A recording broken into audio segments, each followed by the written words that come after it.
প্রিয় মুসলিম দর্শকরা, কিয়ামত কখন সংঘটিত হবে সেটা আল্লাহ তাআলা কাউকে বলেননি। এমনকি নবী করিম সাল্লাল্লাহু আলাইহি সাল্লাম পর্যন্ত জানতেন না যে কিয়ামত কখন সংঘটিত হবে। তবে আল্লাহ তাআলা কিয়ামতের কিছু আলামত সম্পর্কে বলে গেছেন। কিয়ামতের এই সব আলামতকে দুই ভাগে ভাগ করা হয়। একটি হলো ছোট আলামত আর অন্যটি হলো বড় আলামত। এই দুই ধরনের আলামতের মধ্যে এক ধরনের আলামত ইতিমধ্যেই প্রকাশ পেয়েছে, আর তা হলো ছোট আলামত। বন্ধুরা, ছোট আলামতগুলো ইতিমধ্যেই প্রকাশ পেয়েছে। ছোট আলামতগুলো হয়তো অনেকেরই জানা নেই, তাই আমি আপনাদেরকে বলে দিচ্ছি। বন্ধুরা, কিয়ামতের সব থেকে বড় আলামত হলো হযরত মুহাম্মদ সাল্লাল্লাহু আলাইহি সাল্লাম এর মৃত্যু। অর্থাৎ আমাদের নবী করিম সাল্লাল্লাহু আলাইহি সাল্লাম এর মৃত্যুর পর থেকেই কিয়ামত ধীরে ধীরে এগিয়ে আসছে।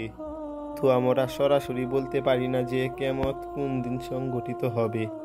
আমরা শুধু কিয়ামতের আলামত সম্পর্কে জানি। কিয়ামতের দ্বিতীয় আলামতটি হলো ইয়াজুজ মাজুজের আগমন, আর তৃতীয় আলামতটি হলো দাজ্জালের আগমন। কারণ আপনারা অনেকেই জানেন যে কিয়ামতের আগে দাজ্জাল পৃথিবীতে আগমন করবে এবং আল্লাহর ঈমানদার ব্যক্তিদের কাফের বানানোর চেষ্টা করবে। কিয়ামতের ছোট আলামতগুলোর মধ্যে 4 নম্বরে রয়েছে ইমাম মেহেদীর আগমন এবং হযরত ঈসা আলাইহিস সালাম এর আগমন। তারা দুজন মিলে দাজ্জালকে হত্যা করবে। তাদের এই পৃথিবী থেকে দাজ্জাল এর অন্যায় অত্যাচার শেষ করবে। তখন শুধু ইসলামেরই রাজত্ব চলবে, আর দাজ্জাল যাবে জাহান্নামে।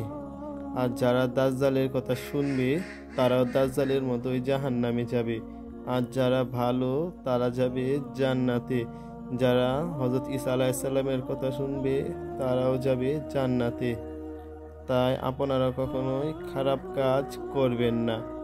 সব সময় কুরআন পাঠ করবেন, 5 ওয়াক্ত নামাজ পড়বেন এবং আল্লাহর সব কথা শুনে চলবেন, না হলে আপনাদের অবস্থা অনেক খারাপ হবে। বন্ধুরা, কিয়ামতের অন্যান্য ছোট আলামতগুলোর মধ্যে রয়েছে কিয়ামতের আগে হত্যাকাণ্ড বেড়ে যাবে।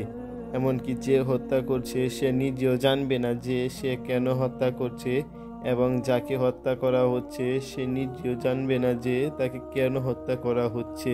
তাছাড়া কিয়ামতের অন্য আরেকটি আলামত হলো, আমাদের নবী করিম সাল্লাল্লাহু আলাইহি সাল্লাম বলেছেন কিয়ামতের আগে মসজিদগুলো বেশি সুন্দর করে বানানো যাবে না। কিন্তু বর্তমানে আপনারা লক্ষ্য করলে দেখতে পারবেন যে আরব দেশগুলো পূর্বে অনেক কষ্টের মধ্যে ছিল, তারাই এখন পৃথিবীর সব থেকে উঁচু বিল্ডিং নির্মাণ করছে। তার উদাহরণ হিসাবে আপনারা নিতে পারেন দুবাইয়ের বুর্জ খলিফা, যেটা হচ্ছে এখন বর্তমান বিশ্বের সব থেকে উঁচু বিল্ডিং। তাই বন্ধুরা, কিয়ামত আসতে আর বেশি দিন দেরি নেই। তাই আপনারা এখন থেকেই ভালো হওয়ার চেষ্টা করুন, 5 ওয়াক্ত নামাজ পড়ুন, আপনাদের পিতামাতাকে সম্মান করুন, তাদের প্রতি আপনাদের যেন কোনো কমতি না থাকে, তাদেরকে আপনারা স্নেহ করবেন, যত্ন করবেন। তারা আপনাদের যেভাবে স্নেহ যত্ন করে বড় করেছে, আপনারাও তাদেরকে সেভাবে স্নেহ যত্ন করে তাদের মৃত্যুর আগ পর্যন্ত তাদের সাথে থাকবেন। কারণ মাতা পিতার পায়ের নিচেই সন্তানের বেহেশত। সন্তানরা পিতামাতাকে সম্মান করবে, এটাই স্বাভাবিক। এগুলো না করলে আপনারা জাহান্নামে যেতে পারেন, আর যারা আমার এই কথাগুলো মেনে চলবে তারা জান্নাত লাভ করতে পারবে।